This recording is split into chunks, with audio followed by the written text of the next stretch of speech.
ధర్మస్థలలో అసలేం జరిగింది? ఆ 100 శవాల ఖననం మిస్టరీ ఏంటి?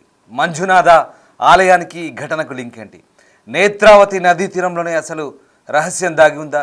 ఎంబీబీఎస్ స్టూడెంట్ అనన్య భట్ అలాగే సౌజన్యన్ కూడా ఇక్కడే రేప్ చేసి చంపేశారా? డిఎన్ఏ టెస్ట్లకు ఇప్పుడు అనన్య భట్ తల్లి సిద్ధమంటోంది. 2003లో కనిపించకుండా పోయింది అనన్య భట్. మంజునాథ ఆలయానికి వెళ్ళి తిరిగి రాలేదు అనన్య.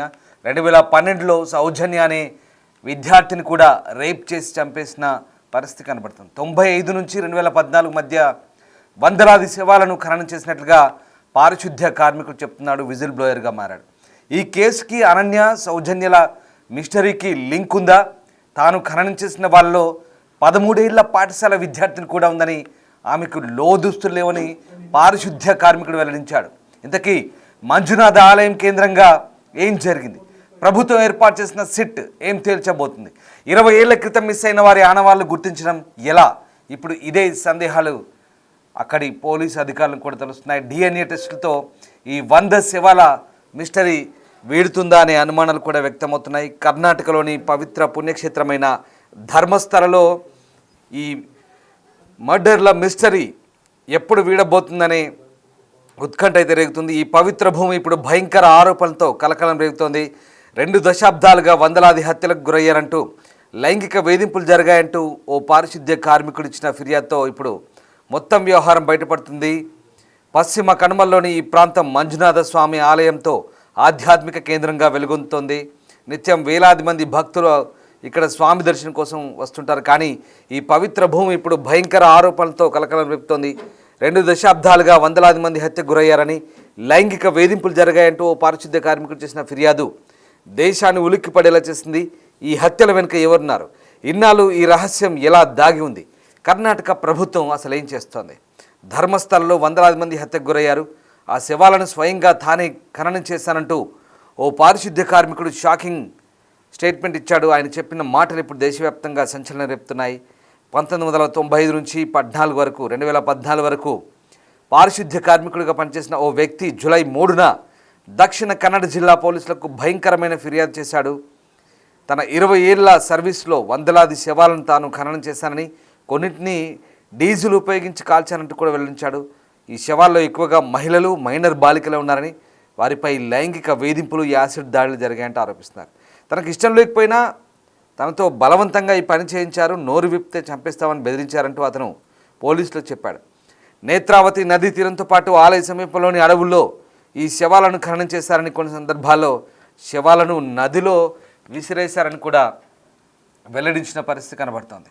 నిజంగా అసలు ఏం జరిగింది? ఇంత దారుణ మారణ కాండ అని కూడా అనొచ్చు, ఈ పదాన్ని వాడచ్చు. ఎందుకంటే అత్యంత పవిత్రమైన ధర్మస్థల మంజునాథ ఆలయం. ఎక్కడెక్కడి నుంచో వస్తుంటారు, దేశవ్యాప్తంగా కూడా అక్కడికి వస్తుంటారు. చాలా సెంటిమెంట్తో కూడిన ఆలయం.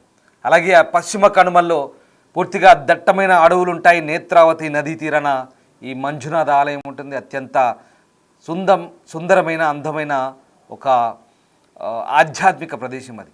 అలాంటి ఆలయానికి వెళ్ళినప్పుడు ఈ అమ్మాయిలు, మహిళలు, అలాగే ముఖ్యంగా మైనర్ బాలికలు కూడా ఎందుకు హత్యకు గురయ్యారు, అసలు ఏం జరిగింది, ముఖ్యంగా లైంగిక దాడులు జరిగిన తర్వాత ఎలా చంపి కొంతమందిని పాతిపెట్టారు, కొంతమందిని డీజిల్ పోసి కాలపెట్టాడు ఆ పారిశుద్ధ్య కార్మికుడు, కొంతమందిని నదిలో విసిరేశారు.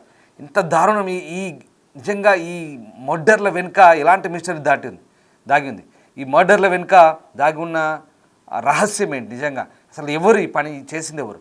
ఈ ఒక్కొక్కటి వింటుంటే ఒళ్ళు జలధరిస్తుంది. అంత దారుణమైన మారణ కాండగా చెప్పొచ్చు. నిజంగా ఇక్కడ అనన్య భట్ అనే అమ్మాయి కూడా చనిపోయిన తర్వాత ఆమె తల్లి అప్పుడు స్పందించలేదు, తనని చంపేస్తానంటూ బెదిరించిన తర్వాత ఇప్పుడు ఆమె నోరు విప్పింది. ఒకసారి ఆమె ఏం మాట్లాడిందో చూద్దాం. ನನಗೆ ಯಾರೂ ಸಪೋರ್ಟ್ ಇಲ್ಲ, ಯಾರೂ ಇಲ್ಲ, ನನಗೆ ಬಂಧು ಇಲ್ಲ, ಬಳಗ ಇಲ್ಲ. ಇರುವ ಒಬ್ಬಳ ಮಗಳನ್ನು ಕಳ್ಕೊಂಡಿದ್ದೀನಿ. ದಯವಿಟ್ಟು ನ್ಯಾಯ ಕೊಡಿ ಅಂತ ನಾನು ಕೇಳ್ಕೊಂಡಿದ್ದೀನಿ ಅಷ್ಟೇ. No comment. ಇನ್ನು ಇದಕ್ಕಿಂತ ನಾನೇನು ಕೇಳೋಕ್ಕಾಗ್ತಾ ಇಲ್ಲ. ಅನನ್ಯ ಭಟ್ ಅಂತ. ಎಲ್ಲಿ ಓದ್ತಾ ಇದ್ರು ಮೇಡಮ್ ಅವರು? ಇಲ್ಲಿ MBBS ಮಣಿಪಾಲ್ ಕಸ್ತೂರ್ಬಾ ಹಾಸ್ಪಿಟ್ಲಲ್ಲಿ 6 ತಿಂಗಳು ಆಗಿದೆ ಅಷ್ಟೇ ಸೇರಿಸಿ. ತುಂಬ ಕಷ್ಟಪಟ್ಟು ಓದಿಸ್ತಾ ಇದ್ದೆ. ಇವತ್ತಿಲ್ಲ ಅವಳಿದ್ದಿದ್ರೆ ನಾನು ಇವತ್ತು ಕಷ್ಟಪಡಬೇಕಾಗಿದ್ದಿರಲಿಲ್ಲ. ಇವತ್ತು ಅವಳ ಆತ್ಮ ನನ್ನನ್ನು ಕಾಡ್ತಾ ಇದೆ. ಹಾಗಾಗಿ ಅವಳಿಗೊಂದು ಏನಾದರೂ ಒಂದು ಇದರಿಂದ ಸಿಕ್ಕಿದ್ರೆ ನನಗೆ ಪುಣ್ಯ ಬರುತ್ತೆ ಅಂತ ಹೇಳ್ಕೊಂಡು ನಾನು ಇವ್ರ ಹತ್ರ ಕೇಳಿದ್ದೀನಿ. ಆಯ್ತಮ್ಮ ಅಂತ ಹೇಳಿದ್ದಾರೆ, ಒಳ್ಳೆ ಒಪಿನಿಯನ್ ಕೊಟ್ಟಿದ್ದಾರೆ. ಅವರಿಗೂ ನಾನು ಚಿರಋಣಿಯಾಗಿರ್ತೀನಿ. ನನಗೆ ಯಾರೂ ಸಪೋರ್ಟ್ ಇಲ್ಲ ಸರ್. ಅವರನ್ನು ಎದುರಿಸುವ ಶಕ್ತಿ ನನ್ನ ಹತ್ರ ಇಲ್ಲ. ಅವ್ರ ಹತ್ರ ದುಡ್ಡಿದೆ, ನನ್ನ ಹತ್ರ ಎದುರಿಸುವ ಶಕ್ತಿ ಇಲ್ಲ ಸರ್. ನನಗೆ ಅವರನ್ನು ಎದುರಿಸುವಂಥ ಶಕ್ತಿ ನನ್ನ ಹತ್ರ ಇಲ್ಲ. ನಾನು ಒಂಟಿಯಾಗಿ ಹೋರಾಟ ಮಾಡಬೇಕು. ನನ್ನ ಹತ್ರ ಯಾವ ಬಲನೂ ಇಲ್ಲ, ಯಾರೂ ಇಲ್ಲ. ಹಾಗೆ నన్నದು బరీక ಅಂತ. అయితే ఈ హత్యల వెనుక ఆలయ నిర్వాహకుల్లో కొందరు శక్తివంతమైన వ్యక్తులు ఉన్నట్టుగా కూడా ఆరోపణలు వస్తున్నాయి. ఈ ఆరోపణలు విజిల్ బ్లోయర్గా మారిన కార్మికుడే చెప్తున్నాడు. ఇక దీంతో శవాలను ఖననం చేయమని ఆదేశించిన వారు ఎవరు, అసలు ఈ రహస్యం ఇన్నాళ్ళు ఎలా దాగింది అని ఇప్పుడు సంచలనం కలిగిస్తోంది. ఆలయంలోని పెద్దల ఆదేశాల మేరకే తాను ఈ దారుణాలకు పాల్పడ్డట్లుగా ఆ పారిశుద్ధ్య కార్మికుడు చెప్తున్నాడు. నీవు నోరు విప్పితే నీ కుటుంబాన్ని కూడా అలాగే చంపేస్తామంటూ బెదిరించారని అతను భయంతో వెల్లడించారు. 1998లో ఒకసారి పోలీసులు ఫిర్యాదు చేయడానికి వెళ్ళినప్పుడు తనను దారుణంగా కొట్టారని, ఆ తర్వాత నోరు మూసుకున్నానని చెప్పాడు. 2014లో తన కుటుంబంలో ఒక బాలికపై జరిగిన లైంగిక దాడి తనను తీవ్రంగా కలిచివేసిందన్నారు. అందుకే భయంతో ధర్మస్థల వదిలేసి పొరుగు రాష్ట్రానికి పారిపోయినట్టుగా చెప్తున్నాడు. సో అయితే దశాబ్దం తర్వాత అపరాధ భావంతో తిరిగి వచ్చినట్టుగా చెప్తున్నాడు. ఒక శవాన్ని వెలికి తీసిన ఫోటోలను, తన ఉద్యోగానికి సంబంధించిన ఆధారాలను పోలీసులు సమర్పించాడు. పారిశుద్ధ్య కార్మికుడు ఆరోపణలు పోలీసులు కూడా ఉలిక్కిపడేలా చేస్తున్నాయి. అసలు ఈ ఫిర్యాదు ఆధారంగా ఎఫ్ఐఆర్ నమోదు చేసిన పోలీసులు దీనిపై సమగ్రంగా దర్యాప్తు చేస్తున్నారు. బిఎన్ఎస్ కింద హత్య కేసు నమోదైంది. దాదాపు 20 ఏళ్ల కాలంలో 100 నుంచి 300 హత్యలు జరిగాయంటూ ఆ కార్మికుడు ఆరోపిస్తున్నాడు. ఎక్కువగా మహిళలు, మైనర్ బాలికలు ఉన్నారని, వారిపై లైంగిక వేధింపులు, యాసిడ్ దాడులు జరిగాయని చెప్తున్నాడు. 2010లో అయితే 15 ఏళ్లలోపే ఉంది ఒక స్కూల్ అమ్మాయి, బ్యాగుతో సహా ఖననం చేసినట్టుగా చెప్తున్నాడు. 2008లో ఒక 20 ఏళ్ల యువతి మొహంపై యాసిడ్ పోసి న్యూస్ పేపర్లో చుట్టి డీజిల్తో కాల్చినట్టుగా వెల్లడించారు. ఇంత భయానక దారుణాలు చూసిన తర్వాత ఆ కార్మికుడు 20 ఏళ్ల పాటు ఎందుకు మౌనంగా ఉన్నాడనేది మాత్రం అంత చిక్కట్లేదు. అంతే. అయితే భయంతోనే ఇన్నాళ్ళు మౌనంగా ఉన్నానంటూ కార్మికుడు ఇప్పుడు ఈ తప్పు చేశానని ఒక అపరాధ భావం భరించలేక ఫిర్యాదు చేసినట్టు చెప్తున్నాడు. తన జీవితం, కుటుంబం ప్రమాదంలో ఉందంటూ బెదిరించారని, నోరు విప్పితే తనను కూడా అలాగే ఖననం చేస్తామని హెచ్చరించినట్టుగా కూడా ఆ పారిశుద్ధ్య కార్మికుడు వెల్లడిస్తున్నాడు. దీంతో తాను ఇన్నాళ్ళు నోరు విప్పలేదని భయంతో అసలు అక్కడి నుంచి వదిలి వేరే రాష్ట్రానికి వెళ్ళిపోయినట్టుగా చెప్తున్నాడు. ఆ శవాలకు సరైన అంత్యక్రియలు జరిగితే వారి ఆత్మలు శాంతిస్తాయి, నా గుండెలో భారం తగ్గుతుందంటూ ఆ పారిశుద్ధ్య కార్మికుడు చెప్తుంటే నిజంగా అసలు చాలా దారుణమైన పరిస్థితులు అక్కడ చోటు చేసుకున్నట్టుగా మనకు అర్థమవుతుంది.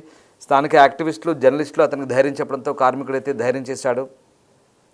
ఇంకా వందలాది మంది మిస్సింగ్ అయినట్టుగా తెలుస్తుంది. ఇప్పటివరకు కూడా ఈ 2005 నుంచి 1995 నుంచి 2014 మధ్య దాదాపుగా కేవలం ఈ చనిపోయిన అంటే వందలాది మంది మిస్ అయినట్టుగా చెప్తున్నారు. ఈ మిస్సింగ్ కేసులు నమోదయ్యాయి. ఇప్పుడు వాళ్ళంతా కూడా లైంగిక దాడులు లేదా రకరకాల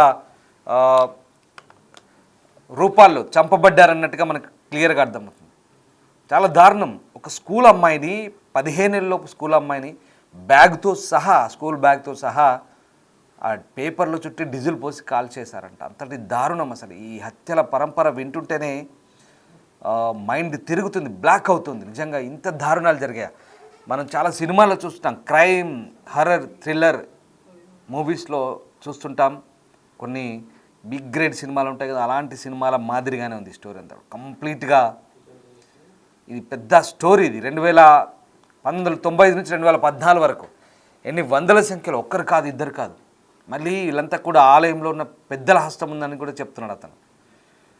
ఇన్ని రోజుల పాటు చెప్తే చంపేస్తారని అక్కడి నుంచి వెళ్ళిపోయానని, ఇప్పుడు ఆ తప్పు చేశాననే భావన తట్టుకోలేక తాను వచ్చినట్టుగా చెప్తున్నాడు. సో మీరు చూస్తున్న సౌజన్య ఎవరైతే ఉన్నారో ఆమె 17 ఏళ్ల విద్యార్థిని లైంగిక దాడి హత్య కేసు అప్పట్లో 2012లో సంచలనంగా మారింది. ఆ హత్య కేసు దేశవ్యాప్తంగా సంచలనం రావడంతో ఆరోపణలు ఎదుర్కొన్న వ్యక్తి 2023లో నిర్దోషిగా విడుదలయ్యాడు. తర్వాత 2003లో అనన్య భట్ అనే MBBS విద్యార్థిని మిస్సింగ్ కేసు కూడా ఇప్పుడు తిరిగి తెరపైకి వచ్చింది. ఆమె తల్లి సుజాత భట్ కూడా ఆ ఫిర్యాదు తర్వాత మళ్ళీ కేసు తెరవాలని కోరారు. ఇప్పటిదాకా ఆమె మాట్లాడిన మాటలు కూడా విన్నాం. సో మొత్తం మీద ఈ అనుమానాస్పద మరణాలు, మిస్సింగ్ కేసులపై అయితే ఆందోళనలు జరిగాయి, కానీ అవన్నీ కూడా అణచివేయబడ్డాయి. దీంతో ఈ హత్యల వెనుక ఎవరో పెద్ద మనుషులు ఉన్నారనే అనుమానాలు బలపడుతున్నాయి. ధర్మస్థలంలో జరిగిన ఆందోళనలు చాలా వరకు కూడా 2013లో సౌజన్య హత్య కేసుపై సిపిఎం నేతృత్వంలో పెద్ద ఎత్తున నిరసన జరిగాయి. కానీ పెద్దల ఒత్తిడితో అవి సద్దుమణిగాయి. 1987లో పద్మలత అనే 17 ఏళ్ల బాలిక హత్య కేసు దర్యాప్తు కూడా సరిగా సాగలేదని చెప్తున్నారు. సో మొత్తం మీద ఈ సౌజన్య కేసులో ఆలయ నిర్వాహకుడు డాక్టర్ వీరేంద్ర హెగ్డే కుటుంబంపై కూడా ఆరోపణలు వచ్చాయి. కానీ అవి నిరూపణ కాలేదు. సో మొత్తం మీద శక్తివంతమైన వ్యక్తులు ఉన్నారంటూ ఆరోపిస్తున్నారు. సో ఆలయ ఆస్తులు దానాల ద్వారా వచ్చే భారీ ఆదాయం, భూ వివాదాలు కూడా కొన్ని హత్యలకు కారణమై ఉండొచ్చని కూడా అనుమానిస్తున్నారు. సో ఏదేమైనా ఇప్పుడు ప్రభుత్వం అయితే సిట్ ఏర్పాటు చేసింది, స్పెషల్ ఇన్వెస్టిగేషన్ టీం. కానీ ఈ దర్యాప్తుపై కూడా చాలా అనుమానాలు ఉన్నాయి. ఎందుకంటే జూలై 19న కర్ణాటక ప్రభుత్వం ఐపీఎస్ అధికారి ప్రణవ్ మోహంతి నేతృత్వంలో సిట్ ఏర్పాటు చేసింది. ఈ నేత్రావతి నదీ తీరంతో పాటు ఆలయ పరిసరాల్లో తవ్వకాలు చేపట్టింది, సాక్షులు విచారణ చేసింది, ఫోరెన్సిక్ ఆధారాలు సేకరించింది, కార్మికులు ఇచ్చిన వాంగ్మూలం సమర్పించిన ఆధారాల ఆధారంగా దర్యాప్తు జరుగుతుంది. సౌజన్య కేసులో పోలీసుల నిర్లక్ష్యం వహించడం, సీసీటీవీ ఫుటేజ్ కూడా తొలగించిన లాంటి పెద్దల జోక్యాన్ని ఇవన్నీ కూడా చెప్తున్నాయి. సో మొత్తం మీద ఈ కేసు దర్యాప్తు సక్రమంగా సాగుతుందా లేదా అనే అనుమానాలు అయితే ఉన్నాయి. కర్ణాటక స్టేట్ విమెన్స్ కమిషన్ అధ్యక్షురాలు నాగలక్ష్మి చౌదరి 20 ఏళ్లలో మిస్సింగ్ కేసులో అసహజ మరణాలపై నివేదిక కోరారు. Retired Supreme Court judge Gopal Gowda SIT దర్యాప్తును జడ్జి పర్యవేక్షణ నిర్వహించాలని కూడా డిమాండ్ చేశారు.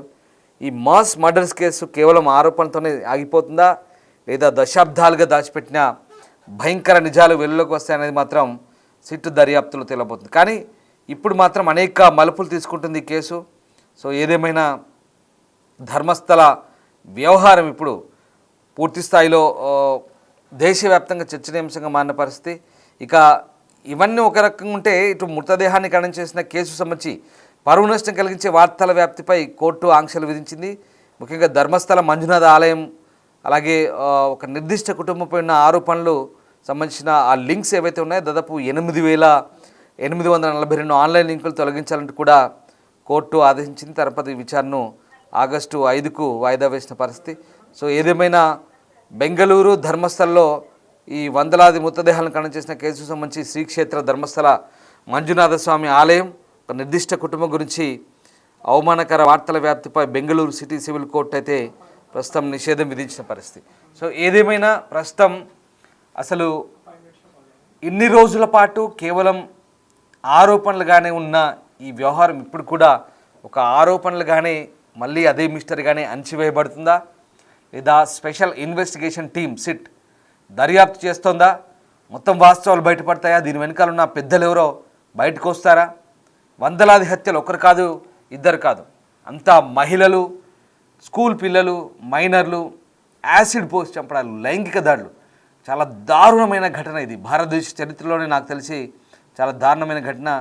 అదే ఇంకా వేరే దేశాలకు చాలా దారుణ శిక్షలు ఉంటాయి. మరి మన దేశంలో ఇప్పుడున్న పరిస్థితుల్లో, ఇప్పుడున్న చట్టాల నేపథ్యంలో ఎలాంటి శిక్షలు పడతాయి? అసలు ఈ వాస్తవాలు బయటకు వస్తాయా లేదా? ధర్మస్థలలో అసలు ఏం జరిగింది?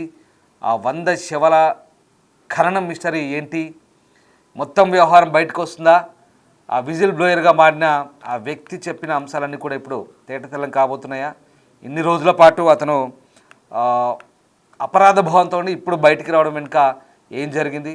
నిజంగా ఆ మంజునాథుడే ఈ వ్యవహారానికి తెరదించుతాడా? ఆ దేవుడే ఈ మొత్తం మిస్టరీని ఛేదించేందుకు సహాయపడతాడా? ఏంటనేది తేలాల్సింది. ఎందుకంటే చాలా దారుణమైన ఘటన ఇది. నేత్రావతి నది తీరంలో జరిగిన ఈ ఘటనలన్నీ కూడా ఇప్పుడు దేశవ్యాప్తంగా సంచలనంగా మారుతున్న నేపథ్యంలో ఒక్కసారిగా ఈ అంశంపై ప్రస్తుతం సిట్ అయితే దర్యాప్తు కొనసాగుతుంది. మొత్తం మీద ఈ అంశం గురించి, అంటే ఈ 100 హత్యలు, కేవలం మనం చెప్తుంది 100 హత్యలకు సంబంధించిన పారిశుద్ధ్య కార్మికులకు చెప్పిన అంశాలే. 1995 నుంచి 2014 వరకు, ఇంకా అంతకు మించి, అంటే ఆయన పనిచేసింది అప్పటి వరకే. దాని తర్వాత కూడా ఇప్పుడు 2025 వరకు కూడా ఇంకెన్ని జరిగాయో తెలియదు. సో అసలు దీని వెనుక ఎవరున్నారు? ఈ హత్యలకు కారణం ఏంటి? వీళ్ళకి ఎలాంటి శిక్షలు పడాలి? మీరేమనుకుంటున్నారు? నిజంగా ఇది ఒక క్రైమ్ హారర్ థ్రిల్లర్ను తలపించే సినిమాలాగా ఉంది. ఈ హత్యల గురించి ఆ నిందితులకు ఎలాంటి శిక్షలు పడాలి? నిజంగా అండ్ శిక్షలు పడే కంటే ముందు అసలు నిందితులు బయటకు వస్తారా ఇప్పుడున్న పరిస్థితుల్లో? ఇన్ని రోజుల పాటు అణచివేయబడ్డా కేవలం ఆరోపణల రూపంలో ఉన్నటువంటి ఈ వ్యవహారం నిజంగా ఒక కొలిక్కి వస్తుందా? మీరేమనుకుంటున్నారు? కామెంట్ రూపంలో తెలియజేయండి. అండ్ అలాగే నిందితులకు ఎలాంటి శిక్షలు పడాలో అది కూడా మీ అభిప్రాయం చెప్పండి.